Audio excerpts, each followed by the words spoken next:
Hey, Dave Munson here. I'm president and CEO of Saddleback Leather Company, and I'm here on Dov Barron's Leadership and Loyalty Show. We want to talk today about how to get your employees and how to get the people working for you to want to stay around and really feel like there's purpose in what they're doing. And so hang on, hold tight. Here we go. Congratulations! You are tuned into Dov Barron's Leadership and Loyalty Show, the #1 podcast for Fortune 500 executives and those who are dedicated to creating a quantum leap in leadership. Your host, Dov Barron, is the founder of FullMontyLeadership.com. He's an executive mentor to leaders like you, a contributing writer for Entrepreneur Magazine, CEO World, and he's been featured on CNN, Fox, CBS, and many other notable sites. Dov Barron is an international business speaker who was named by Inc. magazine as one of the top 100 leadership speakers to hire. Now, over to Dov Barron. Welcome, dear friends, fans, and fellow aficionados of leadership excellence. Thank you for joining us on this episode of Dov Barron's Leadership and Loyalty Tips for Executives, part of the Full Monty interview series. Today, we're going to look at how to win by telling your competitors how to beat you. If you're a new listener, new viewer of the show, thank you for joining us. Strap yourself in. You're about to go full Monty. If you're a regular listener, big thank you to you for making us the #1 podcast globally for Fortune 500 listeners and having Inc. magazine cite us as the #1 podcast to make you a better leader. We're very grateful for that. Thank you for sharing the show with everybody you know. Listen, there are over 1 million podcasts out there. Thousands of them focused on business and leadership, but there is only one show that focuses on what's at the heart and soul of business and leadership, and you're tuned into it. With me, your host, Dov Barron. Remember, we always need your help in staying relevant, so please get yourself over to iTunes, rate, review, and subscribe to the show. All right, let's strip it down and dive right in. As a leader, whether you're a CEO, someone in the C-suite, a sales leader, an entrepreneur, a leader in any capacity, you know that you, your company, your product have got to stand out. However, the moment you do, someone is going to try and copy you, even rip you off. So what can you do about that? What can you do to stand out? But not only stand out, but give back. Is it possible? Well, you're about to find out. Our guest today on this episode is Dave Munson. He's the CEO of Saddleback Leather. Saddleback Leather Co. was started in 1999, and it was started by Dave Munson, who was working as a volunteer English teacher near Mexico City. Dave discovered his need for a sturdy bag to carry his books. He found a leather shop and asked the owner to make him a bag that he designed. When he returned to the United States, he started receiving compliments about the bag. People wanted to know where they could get one. However, Saddleback Leather, which is now a luxury, high-end, multi-million-dollar global retailer of handbags and bags and accessories, started out with very humble beginnings in a $100 a month, no hot water apartment in Juarez, Mexico. So, ladies and gentlemen, please put your hands together and welcome the CEO of Saddleback Leather, Mr. Dave Munson. Hey, hello, Detroit! Welcome, Dave. Good to have you on the show, man. Hey, I'm glad to be here. Thanks for having me, Dov. And you are joining us from Mexico today. Yes, down here at the factory. We come down here quite a bit, taking care of business. We're taking care of a little bit more serious this time, business. Right. But but we always enjoy the place. And you have your factory down there in Mexico, but you're actually based in the United States. Yeah, Fort Worth, Texas. So there's a guy who lives in Washington who wants to build a wall to stop people bringing stuff across the border from Mexico. But that is actually how your company started out, isn't it? Tell us a little bit about that. So I started digging a tunnel to get my bags across. No, so I was living in Juarez, Mexico, and I with my dog Blue, I had a black lab named Blue. We slept on the floor of this little, you mentioned like a little $100 a month apartment, no hot water, for 3 years. Oh, 3 years. 3 years, yeah. And actually, interesting, until I got married, those were some of the very best times of my life. I'm glad you did that little until I got married. Yeah. My wife might watch this, so until I got married. So I was, even today when I see on the news about beheadings or, they found 50 bodies in the desert or something around Juarez, I think, oh, it's like my hometown. It's really dear to me. So, and back then they were only murdering women, so it was a lot safer than. Oh, okay. That's good to know. A lot of movies about that. But yeah, so I would go to the bus station, or first I deposit money in the Mexican bank account of this father and son further south, and they would send up 2 or 3, 4 bags on the bus, and then I'd go to the bus station. The box was waiting there for me. I would take it, and I'd take a bag or 2 across over to El Paso, and a friend of mine, he let me use his mechanic shop at night. And I'd use his computer, his internet, and I'd sell them on eBay. And I did it for 3 years, and until finally I couldn't keep up with production. Met my wife on MySpace. You met your wife on MySpace? On MySpace, yeah. And so she emailed me, and I said, "Hey, she's pretty cute." And there was a picture of her gutting a deer, and that was like better than lingerie. I was like, wow, so beautiful. And so we met, started kissing, got married. Like 5 months later, we got married after we met. And yeah. Thank God for that deer in MySpace. That's right. Deer in MySpace, dead deer in MySpace. And not necessarily in that order, but somebody gave up a life. That's all we can say. Somebody gave up a life. That's right. So 2000, that was beginning of 2006. So we moved to San Antonio. I moved to San Antonio where she was out of the Juarez area. And 2008, we started a factory in Mexico. I couldn't find anybody to make my stuff the way I wanted. I didn't trust them. They kept screwing me over with using different thread or different leathers. So yeah, I started our own factory, and it's been. Your products are very, they're high end, they're very high quality. I mean, I've never actually physically held one, but I've seen them. I went and looked at them online when you and I were talking originally. I went and looked at them like, they are beautiful. I mean, I particularly love the classic briefcase that becomes the backpack. That is a gorgeous piece, just a beautiful piece. And it's obviously very well made. I've actually watched some of your videos about how things are made, but you made one video that I just absolutely loved, and I can see why it's gone quite viral, and it's how to knock off your product, and you even finish off the video after explaining to people how to buy cheap vinyl or cheap leather and how to use cheap thread and all these great things, and it's really a great juxtaposition to show the quality of what you do, which is brilliantly done, by the way. I don't know if it was your idea. No, thank you very much. Yeah, that was brilliantly done. But then I love your sign-off. Knocking off this bag will be easier than beating your wife and kids, especially if you have a large family. A little politically incorrect, but absolutely brilliant. Yeah. Or you can nickel plate anything. You can even nickel plate your crack pipe. Exactly. So yeah, we the whole idea was we were thinking, barber jackets, barber coats, they make real nice, raincoats or nice jackets. And they did a process film of just them making a jacket, making a coat. I thought, oh, that's really cool.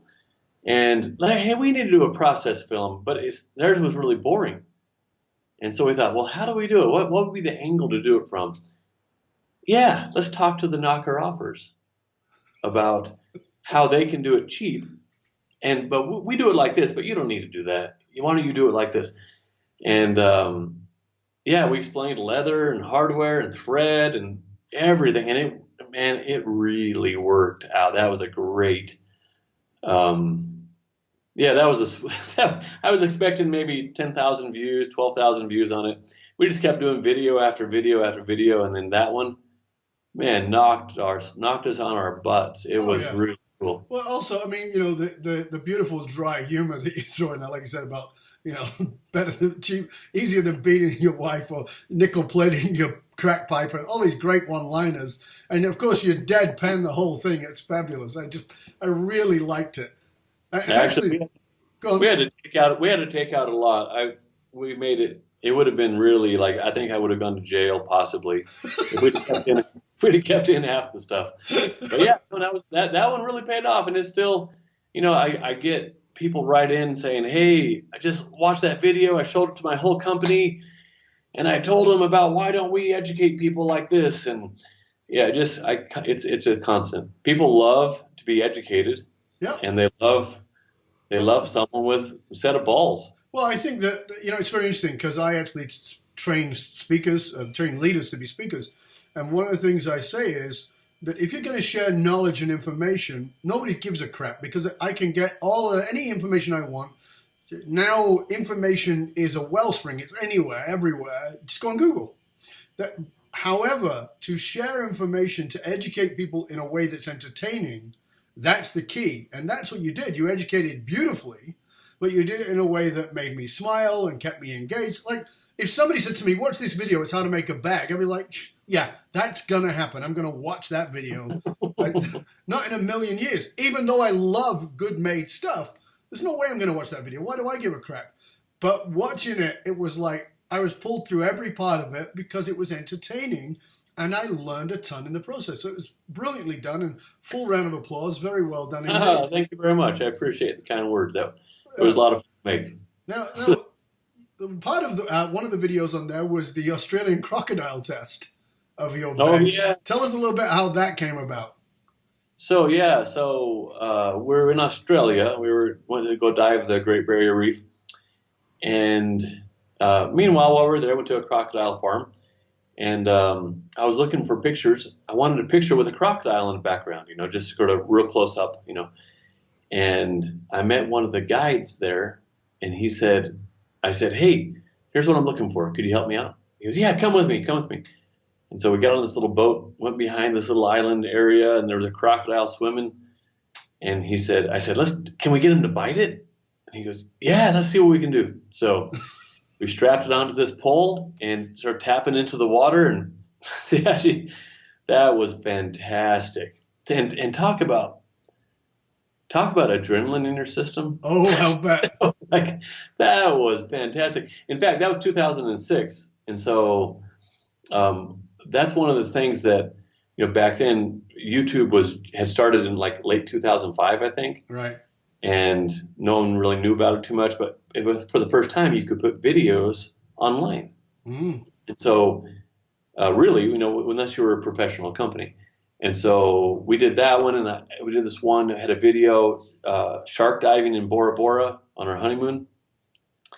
And so we have the bag, we filled it full of fish guts.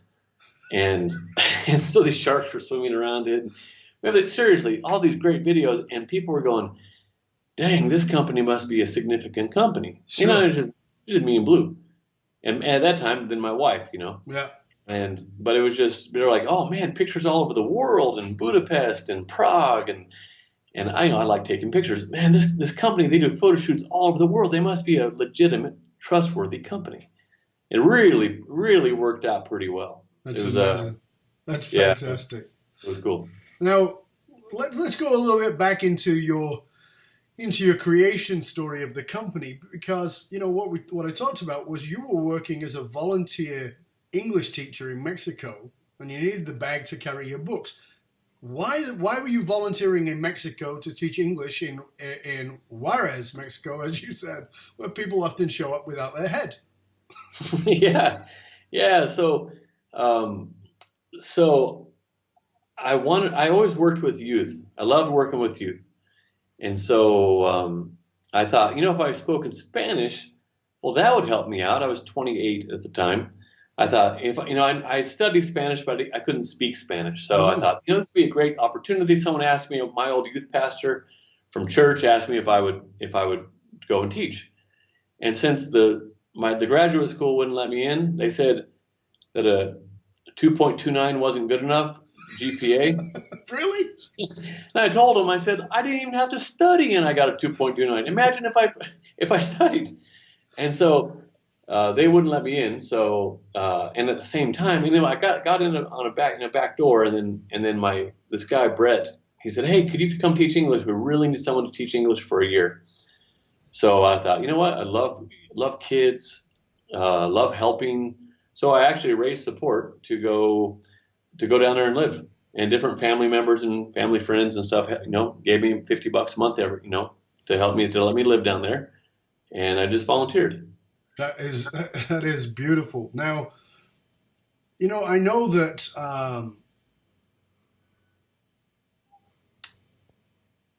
you create these beautiful products, but there's a philosophy behind the product line. There's a company purpose. Tell us a little bit about the philosophy and the company purpose that you're operating out of. Because, as you said, it's not just about making money. It's about something else. Tell us a little bit about that.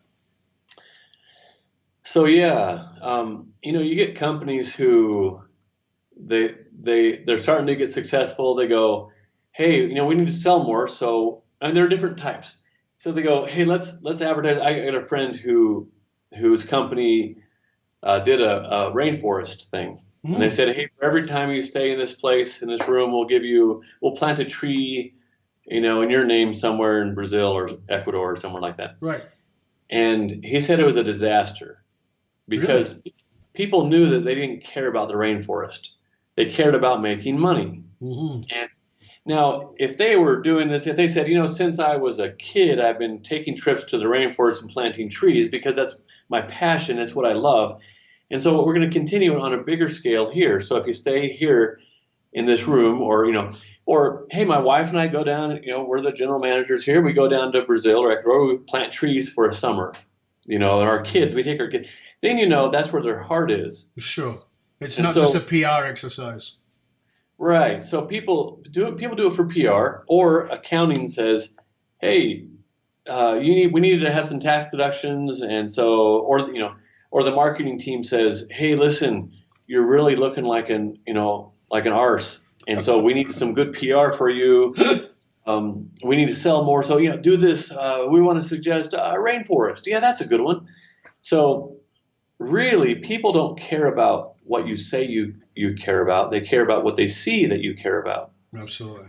And so it was in us, man. It was in us before we ever started selling anything. My wife and I both. I married someone just like me, if not. Actually, she's better than me. She's really a great woman, and we've always been like that. When I met her, she had a single mother living in the house with her. She was helping raise their baby, and she's always done that, always helping Hurricane Katrina victims, and she's always been very selfless and giving. And so it's just natural that our businesses just continue on like that. So. Like we have a daycare at the factory for people who can't afford a daycare. The kids are learning English. They don't want to even leave. They cry when they have to leave in the afternoon, and they run when they get there. They run in to go play. Wow. We have that same English program where I taught English. I called them up and I said, hey, if I fund it, will you guys open up for the kids of our employees? Would you come out here to León, Guanajuato, in central Mexico to do that? They said, yeah, absolutely. So, we're trying to break that cycle of poverty with them. Fabulous. Anyway, so it's been a real,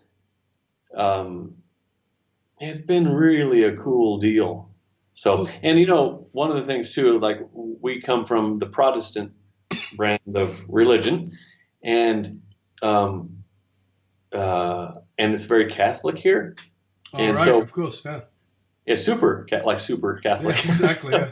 So we've been telling people it's definitely not Catholic light in Mexico.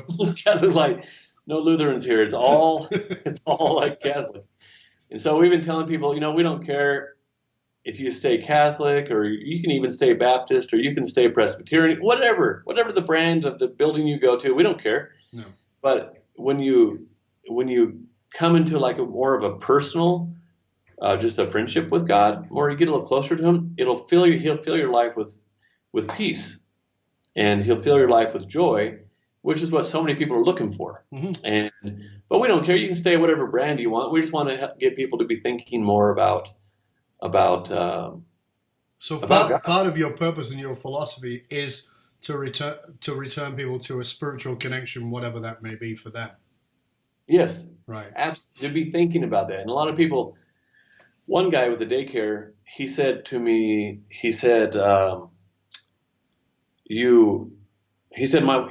me a story. He came up to the, HR brought him up to my office, and I was, oh, hello, Renato, how are you doing? And he just started crying. Wow. And I said, wow, what's going on? And he said, I just want to know, why do you have the daycare? And I said, the daycare. Oh yeah. Well, and then he started telling me a story, and he said he and his wife dropped their 3 kids off with their mother-in-law way across town, really far off somewhere, and they only see them. They drop them off on Sunday night. They pick them up on Friday night or a Saturday morning. Wow. And if there's overtime Saturday, then they only see him on Sunday. Mm-hmm. And he said it's just killing him. He said he wants to be a dad, but he can't be a dad. And Mm-hmm. his wife wants to be a mom and brush their hair in the morning and feed them, but they can't. And so they're feeling terrible. And now they have a daycare. And now they can put their kids to bed at night, and they can brush their hair in the morning. And they just had to really change their life. Why are you doing that? And I said, well, it just seems like the right thing to do. And I said, that's kind of bizarre. I said, it's what it is God inside of us who loves you a lot, and he wants to have this cool relationship with you. And so what he's done, he put it in us to kind of, to love you. He doesn't reach down and hug someone physically. He sends people to do that. And so he sent us to do it. And so we think it's really cool, and we get a lot of joy out of it. And, and people chase joy, man, they chase joy and they chase peace all their lives. They try and fill it with, they try to get it through all sorts of means. Yeah, we go to some very distorted paths to try and find it. Tell us about the connection between, because, as I said, you are American, your base is in the US, your factory is in Mexico, but there's also an African connection. Tell us about the African connection. Yeah, so several years ago, like 2008, we were making all this money, and we're like, well, what do we do with it all? And we wanted to give it away. Right. Because how much money does a guy need, right? And so we wanted to give it away. So we wanted to help, because that's just the way we like doing. And so we were looking around, and we'd been storing it up, because we didn't want to, couldn't find anywhere that we knew it would really go to what we wanted it to go to. And one day, this magazine shows up, and it had this ministry in there called Africa New Life. And I looked at it, and I was like, hey, I went to school with that guy. The article was about this new executive director. Oh, really? Hey, I went to school with him. That's cool. And so I started reading it, and I thought, man, my wife likes single mothers. She likes helping, orphans and stuff. And I like youth and teaching youth and education. And this had all of it together. Right. And so I showed it to my wife. I said, what do you think about this one? And she looked at it. She read it. She's like, oh, baby, this is it. Right. And they was in Rwanda. So East Africa, right on the edge of Congo, kind of in the middle of East Africa. Right. And so we hopped on a plane, and we started supporting the ministry with our money. And then we hopped on a plane in 2010. They said, why don't you come on over and check out where your money's going? So we thought, oh yeah, this is perfect. I've always wanted to go on safari. We go see the gorillas. Sure. We could go to the Seychelles, and we're like, totally, this would be a great trip to Spain. And we had this big, grand plan. And then we got to Rwanda, and we did all that stuff. Then we got to Rwanda, and man, did it ring our bell. I'm sure.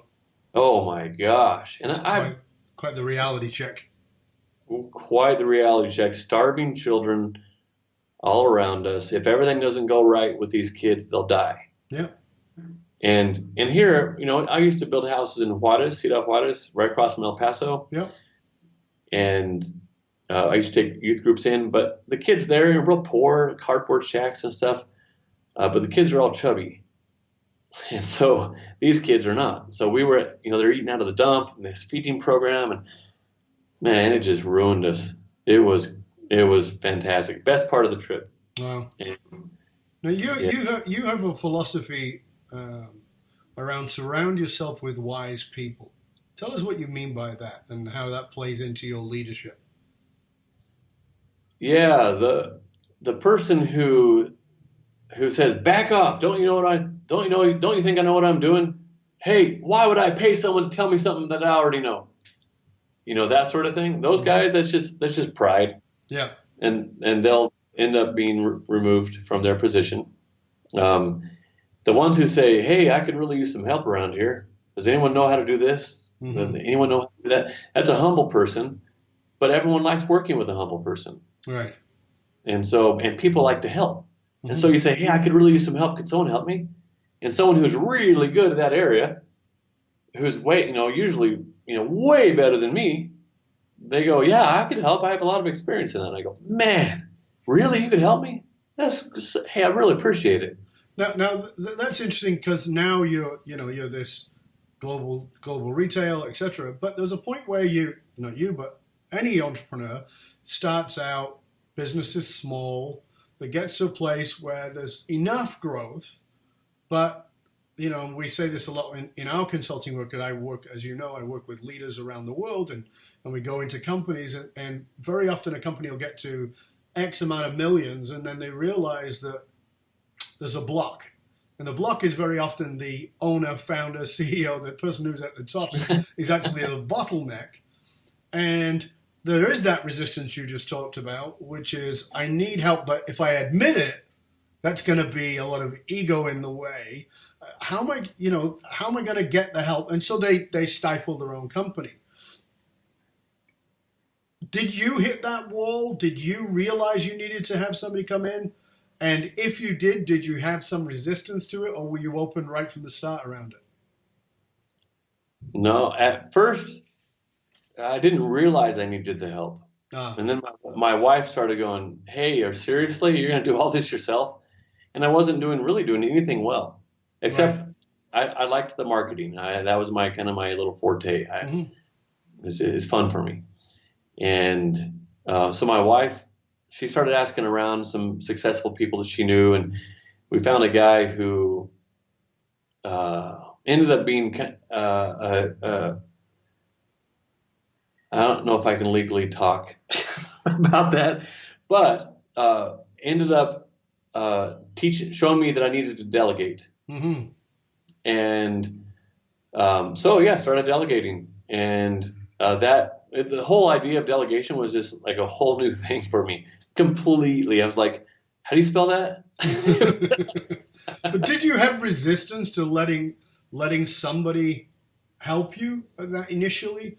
Did you have resistance to bringing in an outside force, bringing in a consultant or a mentor or whoever it was that you brought in? No, actually, it was a relief. As soon as we talked for the first time and he had shared some things with me what it could look like, and I thought, "Oh my gosh, that sounds nice. That sounds really nice." And so I jumped all over it. I was excited. There was definitely some resistance. I didn't want to let go of some things. Of course. And that I thought I could do much better.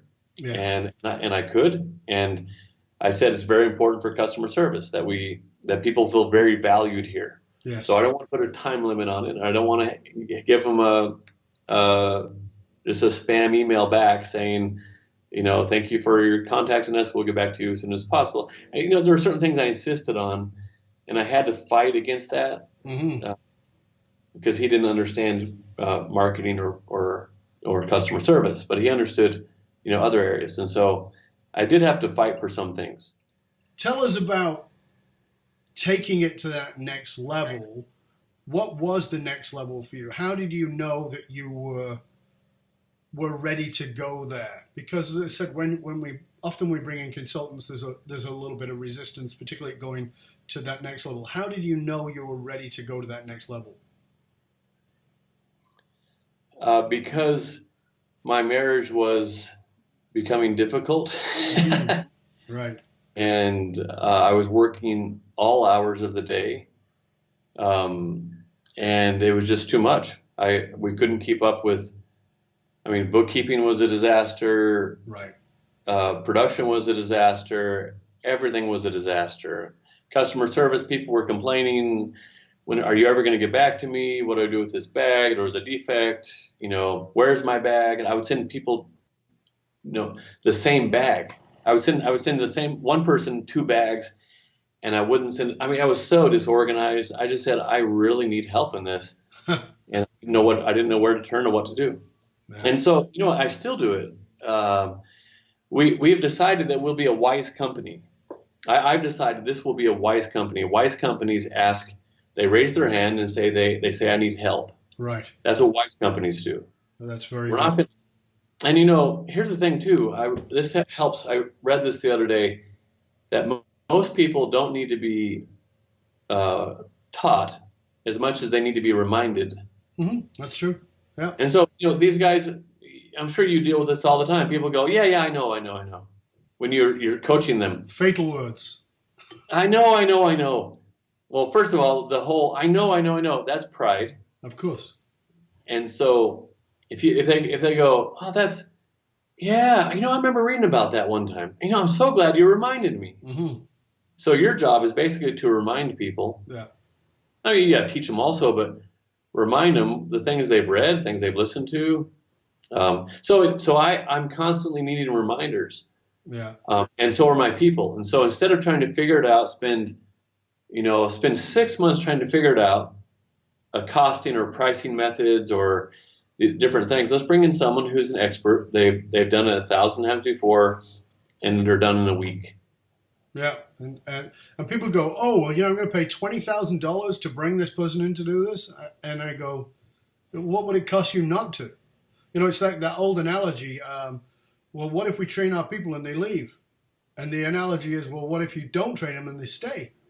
I like that. It's the same thing, right? You paid that consultant to come in $20,000 to do that thing in a week, or even in a few days, that you would spend 6 months struggling through in a loss of production, loss of efficiency, loss of effectiveness, and then what's that cost you? $100,000? Like, it's silly. There's this false economy, and a lot of times that a company leader will have that, that as my friend Larry Wingate says, people step over dollars to pick up pennies, and they fall over it every single time. What? They also. I know because I've done it.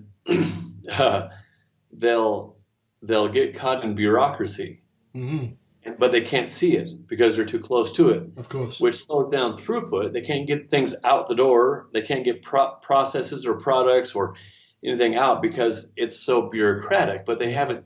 They're so used to it. It's like the frog boiling in the water. Except, is that whole analogy? And you go. But a consultant comes out and goes, man, are you guys blind? Look at what you're doing. And just the productivity, and then your A players, when they're stuck in bureaucracy and they're frustrated, they leave. So all you're doing is keeping your C players. Perpetuating the problem. Yeah. It's so expensive to not bring in a consultant, not bring in a coach to coach you through. It's just so expensive. Yeah, absolutely agree with you. My work as a consultant and a corporate trainer is about helping companies find and operate from a place of what we call their soul purpose. It's not a religious term. It's like what's at that very core for them. And for me, the soul of leadership, the soul of purpose, it is in finding the commitment to self-discovery, what drives an individual deeply, whether that's at a conscious or unconscious level, and then reconciling the disenfranchised, compartmentalized parts of themselves to make themselves remind themselves that they're whole so they can function spectacularly and be not only successful but fulfilled. Now, for some of the leaders that I coach and mentor, people I have a ton of respect for them, the soul of their leadership is influence. For other people, it's different things. Each of those are valid points of view. What would you say is at the soul of business, soul of leadership for you? The soul of leadership for me is influence. Mm-hmm. So if I'm understanding that question correctly, what we're after is influence. Mm-hmm. So rather than us giving out, let's say giving out $1 million a year Mm-hmm. in helping people something. Well, what if we influenced 1,000 business owners and executives to give away $1 million a year? Right. That they weren't before. Right. That's $1 billion that I've given out more than I ever would have. For influence, I want to influence people to do business differently. So like I help my employees start a business and I tell them, I hope you quit one day. And so I'm helping a new guy right now. He has a little company called Wayward Goods, just a real small little thing. He's 23 years old and real sharp guy, but I'm coaching him on his branding. And, we spend a lot of time together, but I'm hoping he quits and he pays me to manufacture. Yeah, it's amazing. I did the same thing with a millennial I employed. I brought him on, and he came to me with HR certification. I'm like, I don't need HR. And he's like, I know, I really want to work for you. I love what you do. I'm like, okay. I said, but the thing is, we're a small business. We don't have a lot of people, so you're going to have to wear a lot of hats. He's like, that would be great. And he ended up working for us for 6 years, which is a record amount of time for a millennial. But one of the things I said to him, he was with me like 3 months. I said, I want you to sit down. He sits down. I go, do you like it here? He goes, yeah. And I go, you're going to leave. And he goes, no. I said, no, you're going to leave. And he goes, I'm not. I like it here. I said, no, not today, not tomorrow, but you're going to leave. And I want you to know you never have to hide that from me because I want to train you well enough that when you leave, I'll be your first customer. And that is exactly what he did. He left and started a production company, and he became my guy. And I was happy with that because I wasn't paying him full time, and I could work with him on a contract basis. I think that so few leaders have that attitude that you just shared, Dave. I don't think that many leaders have that. What was it that inspired you to do that? Well, I was thinking about it, and I thought, I have a few competitors now because I've done that. But I would rather. So Zig Ziglar. This is the root of it. I had lunch with him right before he died. Oh, really? Yeah, right before he died, I got to have lunch with him. Me and 5 other people. I was sitting right across the table from him, and I said, "Hey, if everything that you've ever written, all your 30, 40 books, all your cassettes and CDs, DVDs, everything just disappeared off the face of the planet, and you could leave us with one book, what would you write about for success? The most successful man in America. A lot of people said it for years. Yeah. And he said, number 1, court your spouse. He said, because success starts at home. And then he said, encourage people, and which is, part of actually starting a business. But he said, and then the third is, if you can make everybody around you as successful as they possibly can be, then you'll have everything you ever wanted or dreamed of. Yeah. That's part of his central philosophy. Just try to make everyone around you as successful as they can be. Yeah. And so I feel like that's just part of it. It seems like the right thing to do. Now they're not hiding their business. They're not trying to keep it from you. And then you find out about it. Now you don't trust them because they were hiding something from you.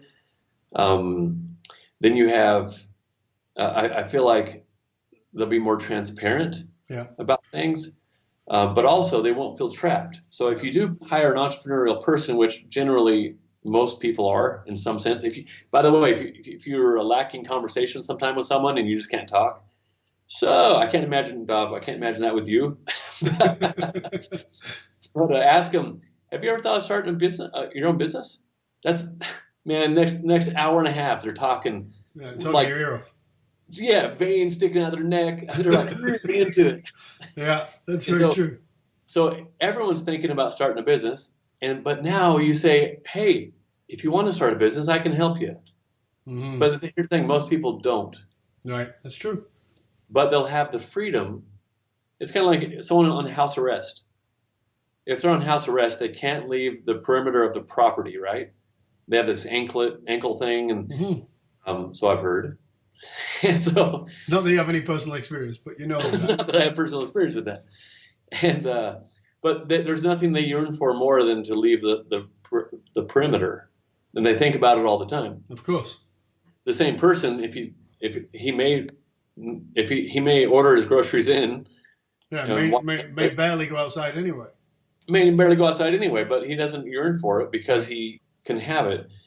And so someone who yearns for a business, but they can't have it, they know they can't have it where they are right now, so they have to quit. Yeah, exactly. Now that's not healthy. So I want to give people freedom, and also, but here it is, to influence them when they're business owners to do it also. Yeah, that's beautiful. So we're teaching business through our employees, through our example with other businesses.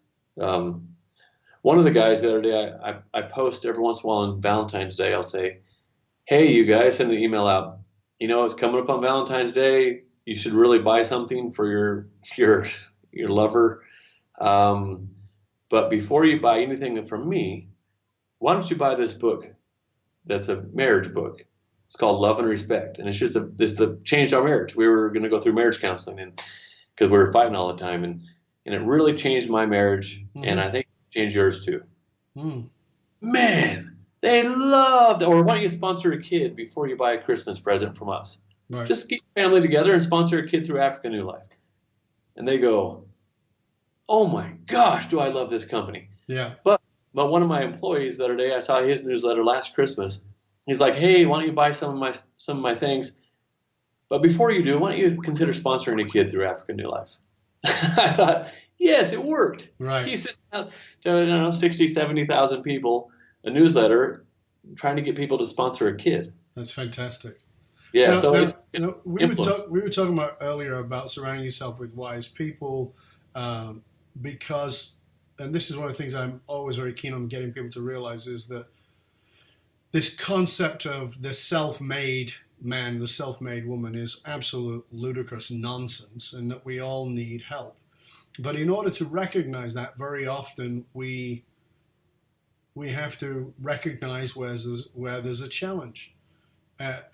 So in order to encourage others to take a look, and I know that you're very much about this, tell us a problem or a challenge that you're currently working on in your own business, something that you are struggling to overcome. Yeah, we had a problem with, we got a whole bunch of them. You want me to start in alphabetical order, or we can just one that that is right there with you, today at this time. Okay. Contemporarily, what is one of the challenges that you face in growing your business forward and growing yourself forward? Because sometimes it's a business thing, and sometimes it's a personal thing. Yeah. So we've found a lot of corruption and theft in the factory. Mm-hmm. And so that's why one of the reasons I'm down here right now and for so long. I've been here for a couple of months.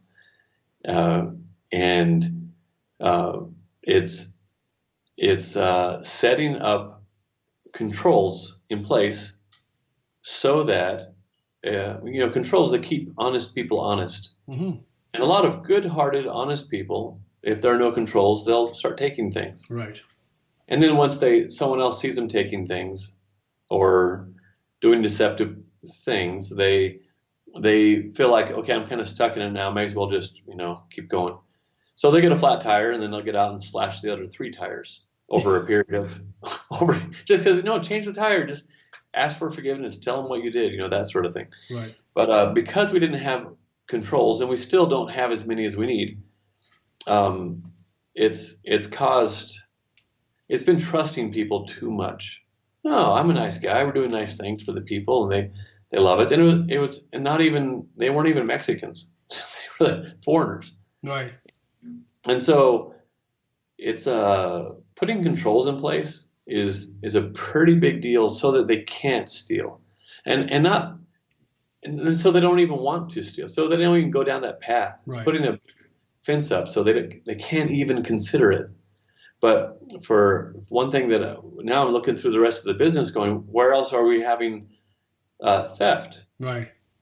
And I want to, they say, trust your friends, but tie up your horse. Now I'm tying up everything. I mean, right. I trust everybody. So it wasn't fair of me to not have controls in place. As many we had certain controls fiscal controls and that sort of thing, but they were being manipulated. And anyway, it's just kind of a bit, it gets messy. But if I would have just said, hey, I'm really sorry, and it's not that I don't trust you, I do, but would you sign this, please? Right. And here's a delegation of authority document. And why don't we have accurate inventory? Mm-hmm. Like, why don't we? No, you either do it or you get fired. Period. Right. It's not an option. So I should have let it go 1 month. Right. And hey, you made a mistake. You didn't do it. You didn't use the system we have in place. And so seriously, now I'm going from now on. Period. I say, oh, so you're not using our inventory system. You're using Excel. Right. You're stealing from me then.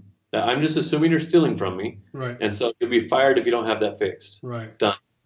I'm sorry. But see, that's being a mean guy. But now how mean is it when these people are going to live for years in prison without their kids? Was that really good to do that? It's very interesting to me because part of the work that we do around purpose, in helping companies to find their purpose, of course, beyond money, but finding their purpose, part of what we ask is what's non-negotiable? And very often, like yourself, we'll find a leader, a CEO, a founder who's a lovely person, who's kind and generous, and wanting to make a difference. And that has flavored them to not have what we call non-negotiable boundaries. So if you don't know what the non-negotiable boundaries of your company are, you end up doing a disservice to the people who work there. And the analogy I often give is, I say, well, do you have non-negotiables in your marriage? And they go, yeah, I guess so. And I go, tell me one. Right? And invariably, people struggle with that. When I'll say, well, what about in this case? Well, then it'd be okay. Then it's not non-negotiable. That's what it means. It means it's never, ever negotiable. And I said, and the problem is that we have what's called perceived understanding or perceived knowledge. What I mean by that, and the example I give is, I said, there's this guy, he used to live in a big white house in Washington, and he said he was monogamous. And he even came out and said, I did not have sexual relations with that woman. Because in his mind, according to his mentality, he was not being unfaithful. And I actually don't condemn him or condone him. It's just that I understand that was his understanding. And that maybe his wife's understanding was something else altogether. And that understanding of what's non-negotiable has to be communicated both ways so both people understand it. So we say, if this is the non-negotiable around how you plug in the data, and it's not on an Excel sheet, it's on this, and it's not on anything else but this, that's non-negotiable. Therefore, if you try to negotiate that, you are breaking that boundary within the culture of this company, and that's a goodbye notice. That is so, it actually helps people because they go, okay, I know what to do now. Because everybody's looking for shortcuts. Everybody's looking to make their life easier. So, it's one of the things that we talk about when we go, once you've got purpose and you put non-negotiables in place, your business runs more effectively, more efficiently, and people know how to play within the rules. And, it's the thing we say about parenting. Many people today think that parenting is letting your kids do whatever the heck they like. And it's not. Part of love is boundaries. If I don't teach my children boundaries, I'm not being a loving parent. Because I'm teaching them to operate in the world. And so it's the same thing with our employees as leaders. It's a fascinating piece, and I'm really glad you brought it up because I hope that our viewers and our listeners will pay attention to it. As we're getting close to finishing off here, we're just about to sign off, I want to ask you, you do lots of interviews, you've had your company for a while, you've made an enormous amount of success, you've made a big difference in all kinds of ways, as you said, in the US, in Mexico, in Africa, with other leaders. But I always like to ask you this. What is the one question that you don't get asked that you wish you would? Man, I get asked a lot of questions. That's a good one. Well, actually, in interviews, what I found, and you've done a great job on this, most people don't know what they should ask you, so they come up with the standard questions. Mm-hmm. So what I do is I lead them into questions that they should have asked. And so I plan out, I've thought it through my the interview a lot of times. Some that they'll go, man, I'm really glad I interviewed this guy because, man, that was great, that content he had. And if I add, if it's, tell me about your first job, what could you do better in your life, They need to understand there's more to that. So I don't get, I don't get asked about vision for the company. So, you're talking about if you don't train people and you keep them, well, that sucks. Yeah. And if you train them and they leave, well, that sucks. So, but if you train them and they're helping out with your purpose because you've articulated your purpose. Absolutely. And it's genuine. It's from your heart. It's what you do, even in your free time. It's what you do with your work. If you look at your checkbook, where's your money going? Yeah. If your purpose is yourself, if you're Floyd Mayweather and your purpose is money, money, money, you're gonna, don't train them because they're gonna leave you because they're chasing money also.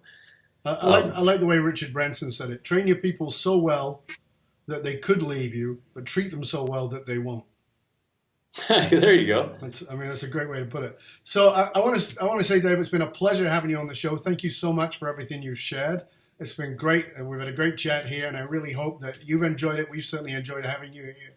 And would you please tell our viewers, our listeners, where they can find out more about you, about your company, and about all the things that you do?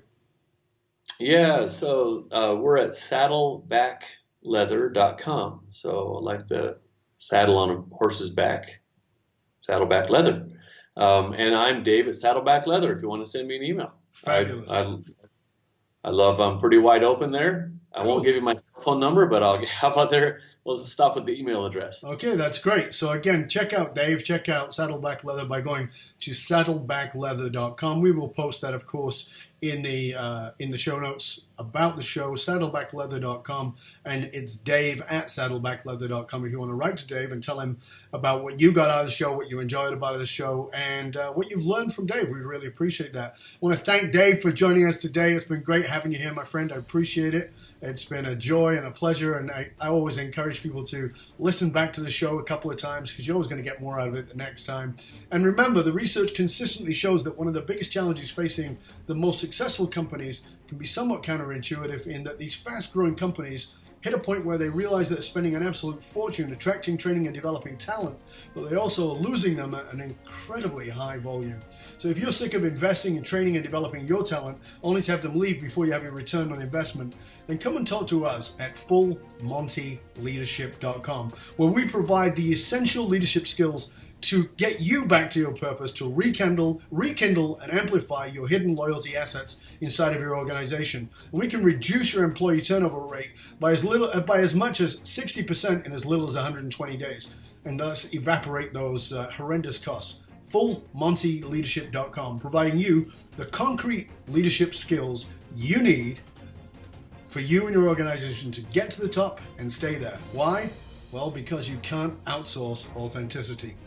Remember to get yourself over to matrix.fullmontyleadership.com as well, where you can get the Authentic Leadership Matrix Assessment Tool absolutely free, and you can find out about that. It's absolutely free to use, valued at $197. And if you go to Full Monty Leadership, you can also find out about my courses on there, my e-courses that are available to you there. So until next time, this is Dave Barron, fullmontyleadership.com, saying stay curious, my friend. Stay curious about how you can help the people you work with become your competitors, and so that you become a better business. Till next time, this is Dave Barron, and I am out.